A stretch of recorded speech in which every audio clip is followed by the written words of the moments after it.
Abogado constitucionalista Roberto Duque Roquero, qué gustazo saludarte, caray. Eres un hombre que siempre que apareces o que estás presente, uno guarda silencio para todo lo que tienen que aprender, y todo lo que tienen que analizar y todo lo que tiene que dar seguimiento en lo que está pasando en México. Eres abogado constitucionalista y eso te hace estar en la tocada de muchas cosas justamente en relación a la Constitución. Hoy vamos a hablar de algo que no está en la Constitución, que es el dedazo. Se habla del dedazo, esta forma de designar candidatos a la presidencia de la República o de distintos cargos de elección popular, pero es un modelo además que ha gobernado 90 y tantos años. ¿Por qué surge el dedazo? ¿Cuál era la necesidad de dejar a otro que yo puse para que qué? Para que me siga ayudando, ¿para qué es el dedazo? Bueno, el dedazo, y gracias Fernanda por la invitación, gracias por los conceptos inmerecidos que dices, y de veras un privilegio estar en ¿Qué tal, Fernanda? Como siempre.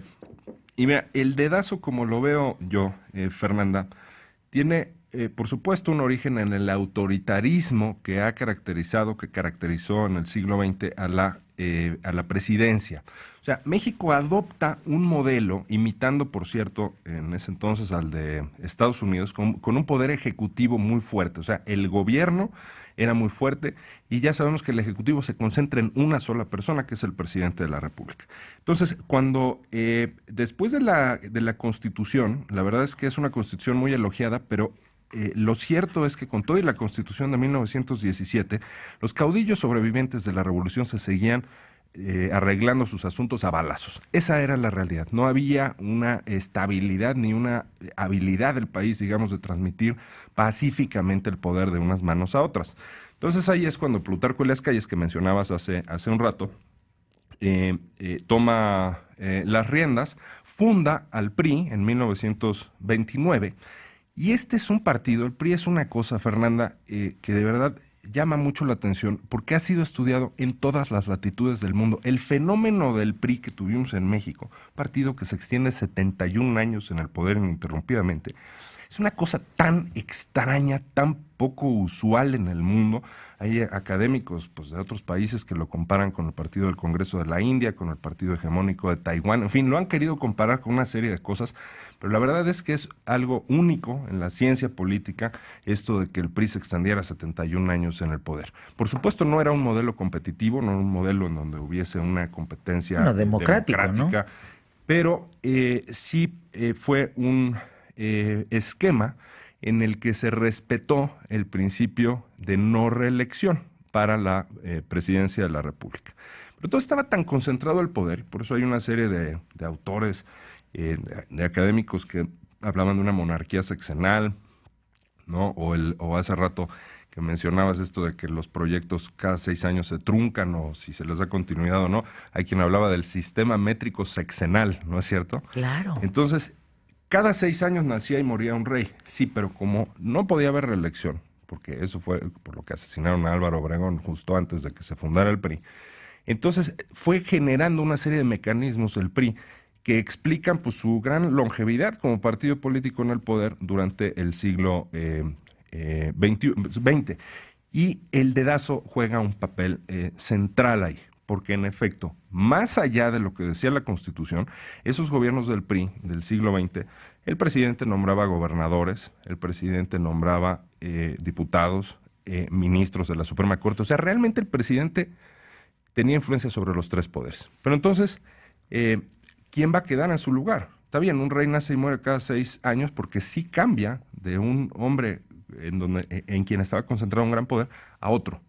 Pero era un privilegio que tenía, digamos, el presidente saliente de nombrar a su sucesor. E increíblemente... Dándole instrucciones sobre lo que tenía que hacer a futuro en los próximos 6 años. O sea, sí hay esta reunión privada entre el presidente en turno y el que viene en el dedazo de darle instrucciones precisas de qué es lo que tiene que hacer por dónde tiene que ir y cómo tiene que reportarse? Bueno, tanto como instrucciones precisas de lo que se sabe y de lo que incluso han revelado pues ciertos varios de los actores que jugaron esos papeles como expresidentes o en el momento en el que fueron informados por el presidente que ellos eran los elegidos para ser el siguiente jefe de Estado.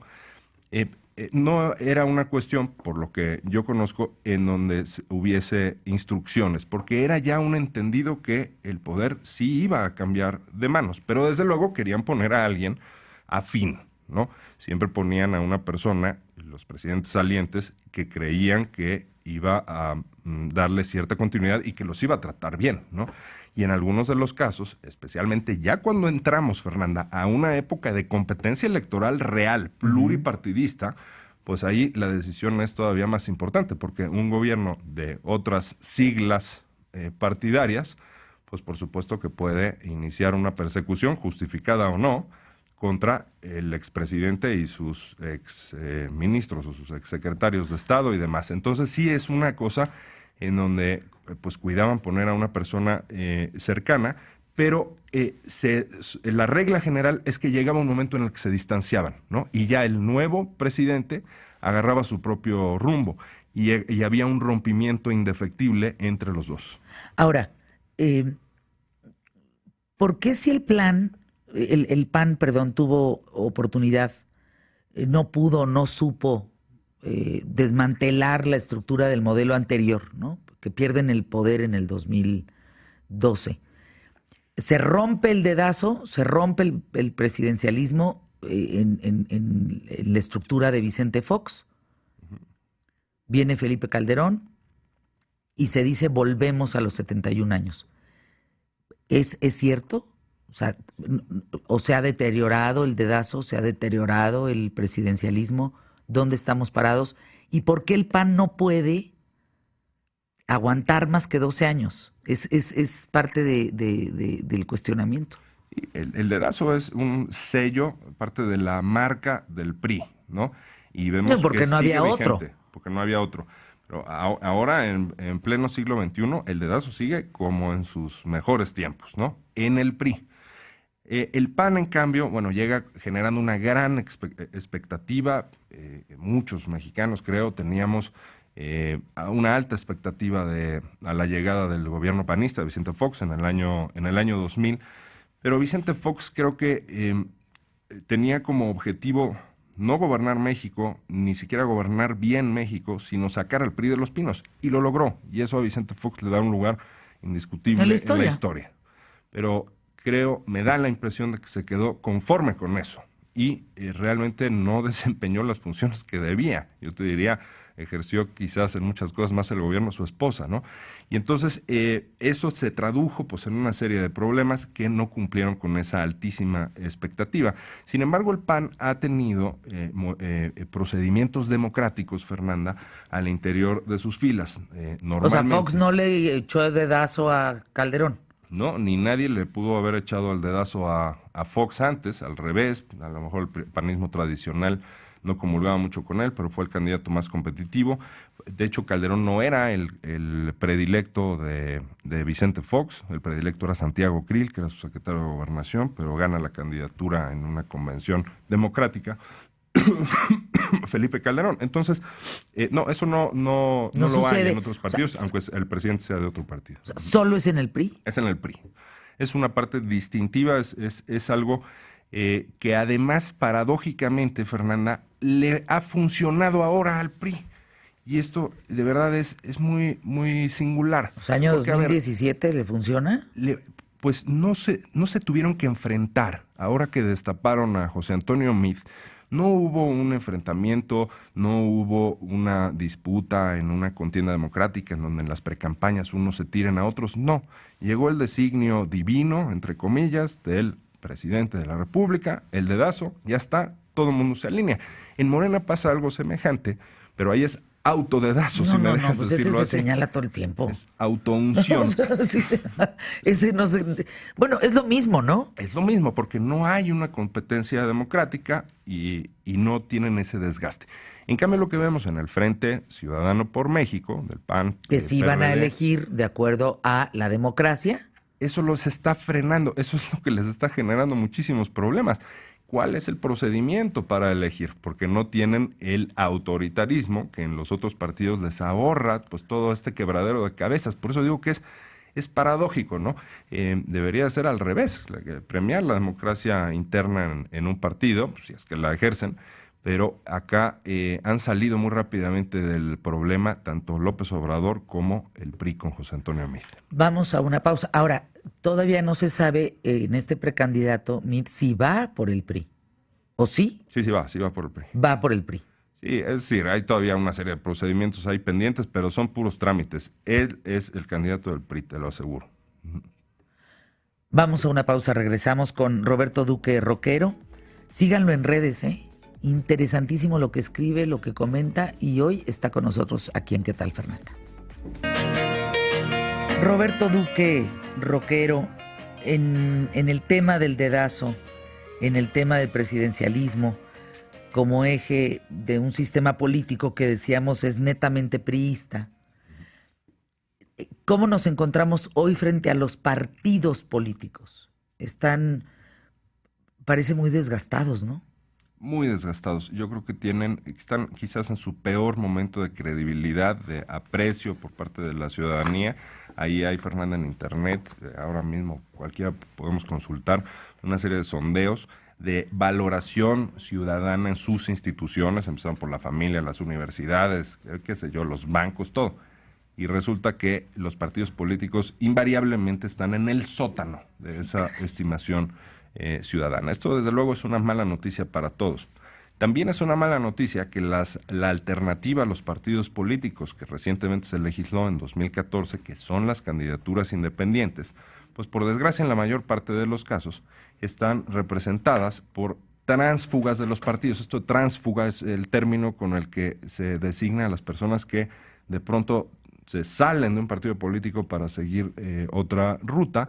Pero fíjate, Fernanda, son personajes, insisto, en su mayoría que de pronto están en un partido político, están buscando un hueso adentro de su partido político, cosa que es válido, no se los dan y entonces se salen de ese partido político, se ponen la careta de independiente y empiezan a despotricar contra la partidocracia corrupta a la que hace 5 minutos pertenecían. Y por cierto, a la que seguirían perteneciendo si les hubieran dado el hueso que anhelaban. Entonces esto ha roto con realmente la intención que tuvo, la vocación que tuvo la figura de la candidatura independiente, que es permitir a personajes de la sociedad civil, pues sí, a partidistas, que puedan acceder al poder por esa ruta. Es que también, como ni tanto que queme al santo, ni poco que no lo alumbre, de repente salen 300 independientes. Espera un tantito, pues tampoco va por ahí. ¿Estamos perdiendo la credibilidad en una candidatura, en un personaje, sea independiente o represente algún partido? Sin duda, y es, insisto, muy mala noticia. Salió hace poquito un estudio, no sabes lo interesante que está, bueno, hay quien ya lo habrá visto, si no, de verdad lo recomiendo muchísimo a quien nos está escuchando. Es un estudio que sacó Latinobarómetro. Esta es una institución muy prestigiada que hace estudios de opinión y encuestas a nivel latinoamericano, tiene sede en Chile, Latinobarómetro se llama. Y entonces cada año saca una serie de resultados. Pues resulta que en México somos de los países peor calificados, de los que estamos hasta abajo en la lista de países latinoamericanos, en cuanto a valoración de la democracia como forma de organización. Esto es terrible porque lo opuesto a democracia, obviamente, pues es autoritarismo y es dictadura. Y efectivamente es tal el descrédito de los partidos, es tal la decepción que en general le provocan a los partidos políticos, nos provocan los partidos políticos a la sociedad, que entonces se corren riesgos de este tipo de modelos autoritarios. Entonces sí, yo te diría, todo el entramado sufre con el mal desempeño que han tenido, pues, en términos generales, la clase política en México, y este descontento se manifiesta de unas maneras que de veras son preocupantes, Fernanda. Y por eso el populismo es especialmente peligroso. Pero fíjate, algo que llamó mucho mi atención en la visita de Condoleezza Rice esta semana a México, que justamente habló de democracia y de libertad, dijo, Cuando escucho que la democracia está fallando en algún país, como puede ser México, pienso en que no puede haber nostalgia de un régimen autoritario. Es decir, las democracias, claro que tienen problemas en todo el mundo, pero habrá que tratar de trabajarlas para mejorarlas. Tú no puedes sentir nostalgia por lo contrario. Claro, por Entonces, una ¿dónde dictadura. estamos parados en eso? O sea, ¿estamos sintiendo nostalgia por el autoritarismo? Desgraciadamente sí, muchas Eso personas, está- incluso yo he oído ese tipo de planteamientos, decir, oye, ya alguien que llegue y ponga orden, oye, pero que los derechos humanos me vale. Yo quiero que pongan orden y que a mí me den seguridad para mi familia, aunque sea un autoritario, o aunque sea un sátrapa, ¿no? Entonces, esto es lo que es muy peligroso y hay que estar alerta porque estos discursos populistas Claro. pues se encuentran en un campo muy fértil en este clima, ¿no? de desconfianza contra los partidos, los candidatos, la democracia como forma de gobierno. Fíjate qué interesante, Fernanda, en mi clase de Derecho Electoral refiero pues desde su origen a la democracia, que ha tenido críticos tremendos, la democracia como forma de organización política de una sociedad, ¿no? Y uno de los más conocidos pues es Platón. Fíjate lo que decía Platón, Fernanda. Decía, a ver, la democracia es malísima, decía él. ¿Por qué? Porque la decisión más importante se la dejas a los menos capacitados para tomarla. ¿Cuál es la decisión más importante? Pues quién va a decidir por nosotros, quién va a gobernar, quién va a encauzar los rumbos de tu nación, ¿no? ¿Y por qué a los menos capacitados? Pues porque el pueblo incluye pues, a personas que no tienen, por desgracia, las posibilidades de información, la educación, no han tenido, en fin. Entonces, Yo tengo que darles rumbo, ¿no? Analfabetas, en fin, pero votan igual, decía Platón. Entonces es un desastre la democracia. Sí, el problema es cuando le preguntaron a Platón, oye, ¿y qué sugieres? Está bien, pero ¿qué sugieres en su lugar? No, pues la aristocracia. ¿Qué quiere decir aristocracia? El gobierno en manos de los mejores. Oye, qué padre, ¿dónde firmo, no? Nada más que la aristocracia, el gobierno en manos de los mejores, enfrenta peores problemas que la democracia. ¿Por qué? Los mejores a criterio de quién. Y ahí vienen los problemas. Entonces, los modelos aristocráticos han demostrado ser mucho más inestables a lo largo de la historia que la democracia. Y esto lo sintetizó Winston Churchill cuando le preguntaron de este tema También, de la democracia. sí. Le decían, oye, ¿qué onda con la democracia? Decía, a ver, es el peor sistema con excepción de todos los demás. O sea, es malísimo, pero no se ha encontrado ninguno mejor. O sea, todos son malísimos, pues, ¿no? Y el que tiene menos desventajas es la democracia. Yo concuerdo con eso. Por supuesto que hay defectos de la democracia. Vimos a Donald Trump ganando y ahí se ve clarísimamente lo que este defecto que decía Platón, ¿no? Obviamente, si le hubieras dado la decisión a personas que tenían muchísimo, a los premios Nobel estadounidenses y todo esto, pues hubiera ganado de manera apabullante Hillary Clinton. Pero se abre a un pueblo enojado, molesto por las razones que sean y eligen a Donald Trump. Y ve cómo está el mugrero. Está grave, Roberto, lo que está pasando. ¿Viste la portada de Mad? ¿No? No. Miren, cuando vi la portada de Mad hoy, dije, es que este es el presidente de Estados Unidos. No puede estar en la portada de Mad como los 20 más tontos. Es bien delicado. Es bien delicado. ¿Qué nos depara 2018? Nosotros, ¿qué responsabilidad tenemos? Tenemos derechos, pero también como ciudadanos responsabilidades. ¿A dónde vamos a ir con eso? Tú lo has dicho varias veces con mucha elocuencia, Fernanda.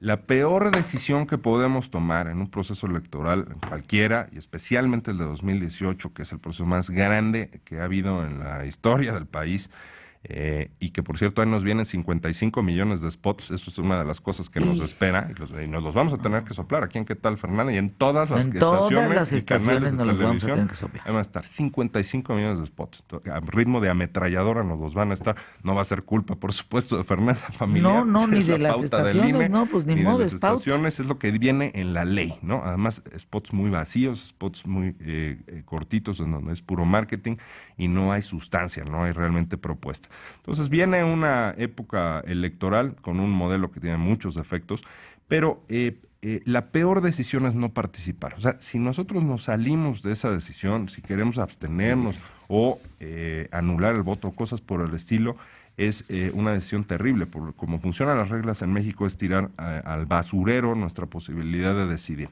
No, hay que decidir, y yo creo que en este momento que nos convenza una opción a la mayoría de los mexicanos, es difícil que una opción de partido, de candidatura independiente, nos sea verdaderamente muy atractiva a muchos de nosotros.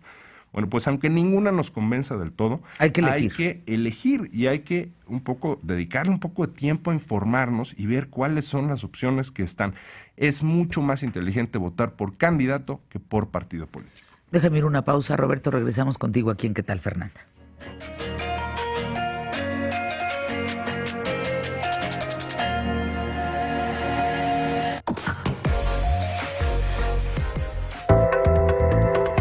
Continuamos en QTF.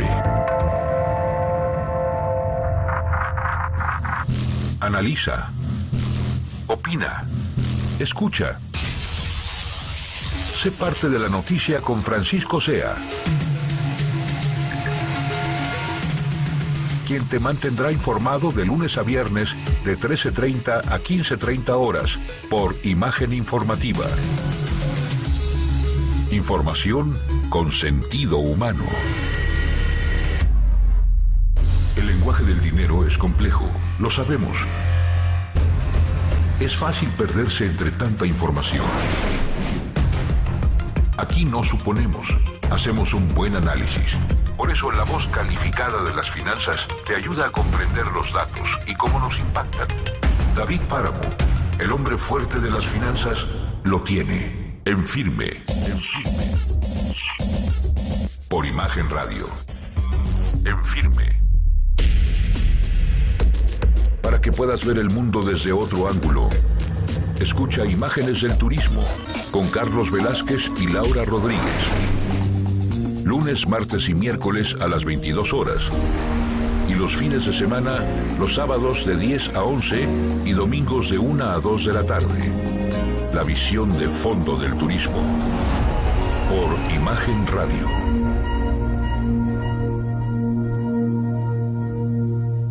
No solo es importante tener en la vida un cuerpo sano, también es esencial acompañarlo de una mente sana, abierta, limpia, transparente. Y ese es nuestro espacio. La cita es todos los sábados, en punto de las 10 de la noche, con Mariel Estrada, en su programa Camino Amarillo, aquí en Imagen Radio.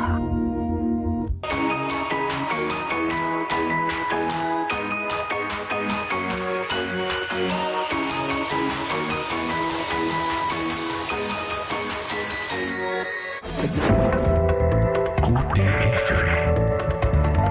Regresamos.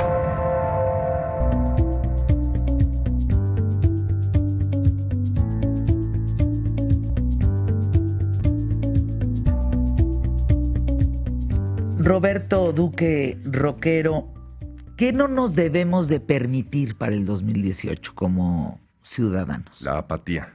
Eso es, ese sería el más grave error. O sea, esta va a ser una contienda que además pues, ofrece visiones de país muy distintas, Fernanda. Y en mi forma de verlo, López Obrador es un candidato que está muy fuerte. Me parece que es difícil de detenerlo. Ha hecho muy bien su juego, digamos. Es un demagogo, me parece muy claro eso, pero lo hace bien. Pero es capaz. Es buen demagogo. Pero es capaz. Creo que la pregunta que deberíamos de hacernos es si hay capacidad de manejar un país. Ese es el tema. Y sí, es un proyecto que está explotando únicamente este sentir, ¿no? Este descontento. Y sí, hay mucho enojo en la sociedad mexicana, pero a ver, vamos a analizar si son cuestiones viables o no. Y por otro lado, ¿quién va a ser la alternativa? Yo no veo a Andrés Manuel López Obrador retrocediendo en la fuerza que trae, y creo que si se divide el voto entre PRI y PAN, López Obrador es probable que resulte ganador. Entonces, otra posibilidad es que uno de los dos, o PRI o PAN, sea quien se constituya a lo largo de estos meses como la alternativa, ¿no? Entonces, que sea una suerte al final de carrera parejera, ya durante las campañas, entre López Obrador y ya sea pues José Antonio Meade por el PRI o Ricardo Anaya, que yo me parece que va a ser el candidato ya sea del PAN o del Frente. Entonces, ¿cuál de esas dos opciones Mancera es la que por realmente PRD. le va a competir? Si el Frente se cae, si el Frente se rompe, entonces creo que Mancera en efecto va a ser el candidato del PRD. Ahí cometieron un error los del Frente, me parece a mí, especialmente Ricardo Anaya, porque una cosa es un frente que tú firmas, está en la ley electoral, además es facilísimo firmar un frente, tú nada más te pones de acuerdo con un par de dirigentes políticos, donde firmamos, el frente solo sirve para cuestiones muy generales, fuera de proceso electoral. Perfecto. De un frente a una coalición hay una distancia grandísima, Fernanda. Es que también creo que por está eso en la ahí ley. el Frente se puede ir al cuerno. Se puede ir al cuerno porque la coalición implica un convenio de coalición en donde tiene que estar perfectamente dividido el pastel, las rebanadas del pastel, cuánto le toca a uno, cuánto le toca al otro, qué candidaturas, en qué entidades federativas, etcétera. Así que ese salto de frente a coalición es lo que ahora está, en efecto, pues, desdibujando a este frente, y es posible que no llegue a ser una coalición. Sí, que se en cuyo vuelva otra caso, vez PAN, PRD, tal cual. Por eso dije Mancera al PRD. que se rompa. Ajá, que pasó en Exacto. el Estado de México. Que por pasó en el cierto. Estado de México. Los independientes están teniendo fuerza. Unos se pueden dar votos a los otros y también hacer su propio juego en ese sentido para poder llegar. El tema, creo, para el 2018 es todos contra uno, ¿no? ¿No vislumbras eso? ¿No ves eso? Ajá, así lo Todos contra Andrés Manuel. Sí, esto es muy fuerte candidato López Obrador, sin duda. O sea, no sé si todos contra Andrés Manuel, pero lo que ha sucedido en este tipo de casos es que el propio electorado dice, vámonos con la opción que más posibilidades tenga, digamos, quienes no están con López Obrador, con quien más posibilidades tenga de ganarle. Esa es la razón. Y Vamos por el segundo, por decirlo así. exactamente. Que hoy ¿Quién Meade le sería el puede ganar primero? a López Obrador? Pues ahorita es José Antonio Meade, justamente porque el Frente todavía no tiene candidato, está trastabillando. Ya veremos luego cuando tenga candidato posiblemente se recupere, porque Ricardo Anaya es un tipo que comunica muy bien y es muy bueno para el debate. Pero en este momento, en apenas unos días, se ha posicionado, falta mucho para la elección, pero arrancó bien, digamos, José Antonio Meade para los propósitos del PRI, porque es una persona que ha explotado esta cuestión de lo ciudadano, entre comillas, ¿no? Tú dijiste, por favor, si puedes compartir lo que comentamos en el corte comercial. Es que aquí en el corte comercial pasan cosas divinas. Pero ese profesor tuyo es un genio. Qué certero en el comentario, Roberto. Sí, sacó una foto de una cumbre, era un profesor de ciencia política, sacó una foto de una cumbre iberoamericana. Un G20 o alguna cosa de Ajá, estas. exacto, y venían ahí una serie de presidentes. Uno no ubica a todos, ¿no? Pues que es el presidente, no sé, de El Salvador, el presidente de Paraguay, a lo mejor a los más famosos sí los ubica uno, o de los países más grandes, pero nos decía, a ver, la pregunta que yo les hago es, nada más de verlos a cada uno de estos individuos, ¿le comprarían un coche usado o no? Entonces, sí, a ver, por ejemplo, véanlo bien, nada más de verlo, ¿le comprarías un coche usado? No, pues sí. ¿Y este otro? No. Uy, no, por ningún motivo. Oye, pero no lo conoces. Por ningún motivo. Entonces, parece una cosa algo superficial, Fernanda, pero creo que no lo es, porque todo esto son percepciones, ¿no es cierto? Entonces, José Antonio Meade, y eso es algo que por supuesto que Es que explotó sí el le PRI, comprarías un coche usado. pues yo lo veo y digo, Bueno, sí. Yo no sé si a lo mejor me tranza, pero en los círculos así recientes de reacción inicial. del destape de este precandidato, ¿no? En los círculos cercanos hay una sonrisa. Hay como, ay, por fin llegó alguien. Ay, como, ay, vamos con él, ¿no? Se nota en el ambiente. Sí, da esta Sí imagen. le comprarías el coche usado. La verdad, sí, y lo saben, yo creo, los priistas, y por eso lo postularon. Porque es una cosa muy extraña, ¿no? O sea, el PRI al postular a Meade está admitiendo la virtud de no ser priista, el mérito de no ser priista, porque justo Eso es no es militante. Justo, qué cosa lo que acabas de decir. Pero es una buena decisión, prácticamente hablando, o sea, pragmáticamente, porque O sea, hasta los del PRI se niegan a sí mismos, pues. Ese es... no ser priista es la virtud, con la que podemos ganar, una cosa extraña. Pero es una buena decisión porque José Antonio Meade le pega al Frente Ciudadano, así se llama, Frente Ciudadano por México, ¿no? El del PAN, PRD y Movimiento Ciudadano. Perfecto. Entonces, ahora, ¿cuál ciudadano, no? El Frente decía, es que somos ciudadanos y por fin, y la sociedad. No, uno lo que ve son a dirigentes políticos que como caníbales están ahí peleándose por los puestos y concretamente por la candidatura presidencial. Pues son dirigentes de partidos políticos y militantes, obviamente, de sus partidos. Y de pronto el PRI le sale con un ciudadano, insisto, entre comillas, apartidista, porque no milita en el PAN. Meade es un tipo en el que hasta pues para los más antipriistas o los propios panistas de cepa dirán, caray, pues Felipe Calderón confió en él, y confió en él no para cosas menores, confió en él para dejarle el petróleo y la energía, y confió en él para las finanzas, para el dinero. Muy bien manejado. Porque Meade fue secretario de esas dos cosas en el sexenio de Felipe Calderón. Entonces es un político, porque es político evidentemente, pero que rompe el molde al que estamos acostumbrados, y ahora saca esta pues faceta ciudadana que creo que le está, al menos en esta primera instancia, le está funcionando bastante bien al PRI. Y sí, parece una persona a la que en principio podría comprársele un coche usado. Así nos despedimos, mi querido Roberto Duque Roquero. Tus datos, estás en redes, activo, ¿verdad? @Duque Roquero, así es. @Duque Roquero. Nos vemos pronto, por favor. A ver si el próximo año puedes venir en algunas ocasiones para pues ir hacia un rumbo de una elección que me parece importantísima. Estamos parados en un caos con el vecino. Imagínate entrar en un caos, peor caos del que estamos viviendo. Ay, híjole, como que necesitamos un poco de estabilidad. Yo estoy más puesto que un calcetín, evidentemente. Fernanda, es un privilegio, un lujo estar con una comunicadora de tu calibre, de tu seriedad. Gracias, Roberto, querido.